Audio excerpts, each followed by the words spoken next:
자, 엘보는 이렇게 해야 낫는 겁니다. 이제 아시겠죠? 건강한 강남 허준 박용환 원장입니다. 이 엘보 쪽에 통증이 있어서 치료받는 분들이 상당히 많으신데요. 공통적으로 하시는 말씀들이 있습니다. 왜 이렇게 안 나아요? 라는 말씀들을 하시는데 그 이유가 뭐냐면 안 낫게 치료를 하기 때문입니다. 자, 이게 무슨 뜻이냐면요.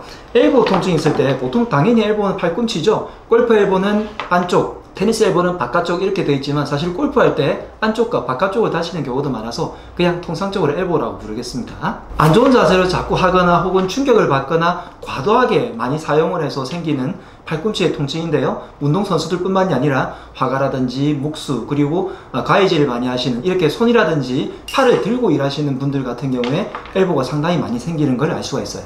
부위로 따지면 요측 수근 굵은, 척측 수근 굵은, 그 다음에 천지 굵은, 원회 내근, 장장근 이런 근육들이 여러 가지로 조합된 것들이 이쪽으로 붙으면서 이 부분에 염증이 생긴 건데 처음에는 근육통으로 시작되다가 그 다음으로 인대 염증이 되다가 점점 안으로 파고 들어가서 결국 퇴행성 변화, 뼈까지 어떤 변화까지 일어나게 됐을 때를 나중에 엘보라고 그러고요. 초기에 근육상의 변화만 있을 때는 사실 한두 번 침만 맞고 하루 이틀 쉬어만 주어도 빨리 낫게 됩니다. 그런데 보통 말하는 엘보로 와서 고생한다는 분들은 그 정도가 아니라 1년, 2년, 3년 이런 식으로 오랫동안 했거나 혹은 직업적으로 너무 오랜 기간 참고 있다가 이러다 낫겠지, 다른 사람도 이런데 라고 하면서 참고 있다가 어느 날 도저히 안 될 때 치료를 받으시는데 그때는 이미 이 부분뿐만이 아니라 다른 부분까지 같이 문제가 생긴 경우이기 때문에 이 부분 한 군데에만 치료를 받아서는 치료가 안 되는 거죠. 참는 순서가요. 처음에는 여기가 통증이 생겨서 그냥 욱신욱신 아프다가 운동할 때만 아픈데 다음에는 쉬면은 나아지죠. 그러다가 점점 발전이 되게 되면 잘 때 여기가 욱신거려요. 그러다가 일상생활에서도 점점 아픈 게 늘어나다가 방산통이 다른 곳까지 번지게 되죠.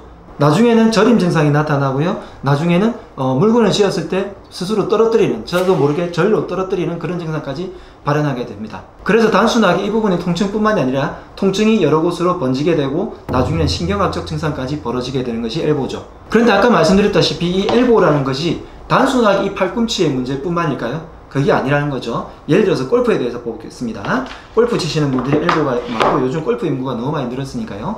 골프를 할 때 처음에 자세를 배우면서 몸을 휘두릅니다. 그때 고개를 들지 마라, 고개를 고정하라는 말을 많이 들어보셨을 거예요. 고개를 고정하다 보니까 척추에 있어가지고 고개는 그대로 고정되어 있는 상태에서 몸통을 회전시켜 버립니다. 그러다 보니까 이쪽 부분에서 나오는 신경들이 굉장히 큰 충격을 받게 되죠. 목에서 나오는 신경들은 다 어느 쪽으로 갈까요? 네, 팔 쪽으로 흘러갑니다.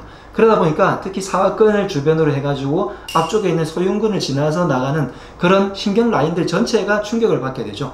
그러면서 점점 목 부분에 문제가 생기게 되고 이쪽 주변의 근육들도 문제가 생겨요. 즉 엘보는 초기에는 팔꿈치의 충격으로 나타나지만 장기적으로 되게 되면 다른 부분의 협응 동작과 같이 겹치기 때문에 그 부분도 같이 치료해 줘야 된다는 겁니다. 그러면 예를 들어서 목과 어깨 부분, 앞쪽 부분에 있어서는 사각근이라든지 소흉근 이런 부분도 같이 치료를 해줘야 엘보가 낫는 거죠. 자, 그 다음으로는요, 골프 선수뿐만이 아니라 모든 운동 선수뿐만이 아니라 일을 하는 동작에서도 손을 이렇게 쓰면서 팔을 들고 있어요.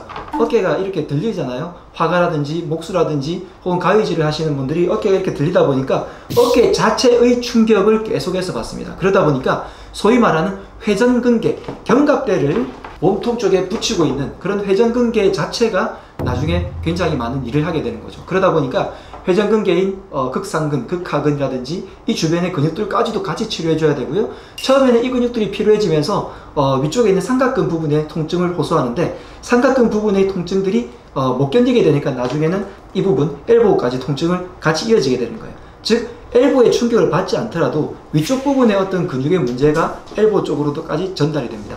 그러다 보니까 회전근개 전체를 치료해 줘야 되는데 회전근개 자체의 문제에서 특히 더 중요한 것이 견갑하근, 이 날개뼈 앞쪽에 붙어 있는 거예요. 날개뼈 뒤쪽은 우리가 마사지를 하거나 지압을 하거나 침을 하거나 이렇게 하면 쉬운데요. 날개뼈 안쪽 부분, 그래서 갈비뼈와 붙은 이 부분은 손으로 들어가지도 않고요. 그러다 보니까 침도 아주 긴 침을 써서 이 부분에 기술적으로 싹 밀어 넣어야지 폐를 다치지 않거든요. 그 정도까지 치료를 해줘야지 이쪽으로 내려오는 방산통을 같이 치료할 수가 있습니다. 그렇게 따지면 손목도 문제가 되겠죠. 이렇게 손목 자체에서의 어떤 움직임이라든지 손을 아주 예민하게 쓴다든지 손목에 충격을 받는다든지 해서 손목에 계속해서 힘을 받게 되면 이 부분들이 방산통이 다시 엘보에 전해져서 엘보가 다시 문제가 생기는 거죠. 그래서 단순하게 엘보 근육을 많이 써서 이 부분에 문제가 생긴 처음에 근육통은 이 부분만 치료하면 되지만 만성적인 장기적인 통증과 염증이 겹쳤을 경우에는 척추, 목 부분을 아주 중요하고요. 나중에 인체를 구조적으로 전체를 다 생각할 수 있는 치료를 하게 되면 요추와도 굉장히 큰 연관이 있어서 허리뼈도 굉장히 중요하게 봐줘야 됩니다. 물론 나중에는 골반이라든지 무릎 그리고 발목까지 이렇게 병답적으로 연결하는 치료를 해주면 훨씬 더 빠르고요. 최소한 흉추 부분을 비롯해서 경추 부분을 통과하는 그런 쪽의 근육들과 신경들은 같이 치료를 해줘야 되겠고요. 그 다음에 회전근개 그리고 목과 어깨 부분의 연결 부분, 그 다음에 손목 이 부분까지 다 치료를 해줘야 엘보가 비로소 낫게 되는데 그냥 치료를 받으러 오시면 팔꿈치만 내밀고 여기만 치료해주세요. 혹은 치료하는 분들도 이 부분만 단순하게 침을 놓거나 주사를 하거나 이렇게 되면 엘보가 치료가 되지 않는 겁니다. 엘보라는 것은 아주 종합적으로 오랫동안 만성적인 경우에 생기는 퇴행성 변화 질환이다. 이 퇴행성 변화는 단순하게 팔꿈치 한 군데만 생기는 게 아니라 협음 동작으로 인해 가지고 생기는 여러 가지 근육들과 관절들과 인대와 신경들이 종합적인 결과물이 이 부분에 퇴행성 변화를 일으킨 거다. 그렇기 때문에 한 부분만 치료하는 게 아니라 단순하게 찜질만 한다고 낫는 것이 아니라 이 부분 전체를 같이 치료를 해주면서 충분한 휴식을 가지시고 그리고 재활 훈련을 같이 해주셔야 하겠습니다. 하이원에서는요, 침이라든지 약침을 놓고 물리치료라든지 추나치료를 하게 되고 댁에서 하실 수 있는 한방 파스라든지 찜질 이런 것들을 권해드리고 있는데 그런 치료가 단순하게 팔꿈치뿐만이 아니라 여러 가지 것들을 함께 치료해 줄 수 있는 단계일 수도 있다는 거. 물론 처음에는 아주 경미한 근육통일 때 빨리빨리 치료하시고요. 충분한 휴식을 취해주시면 엘보로 발전하진 않습니다.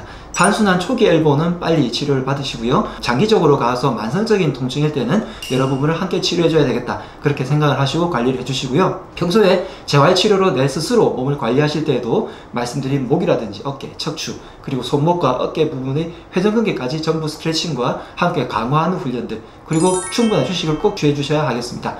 네, 엘보 통증이 아주 만성적으로 되면서 운동이라든지 혹은 직업적으로 불편해하시는 분들이 너무 많은데요. 그분들이 빨리 좋아지시면 좋겠습니다. 지금까지 강남 허준 박용환 원장이었습니다. 건강하라!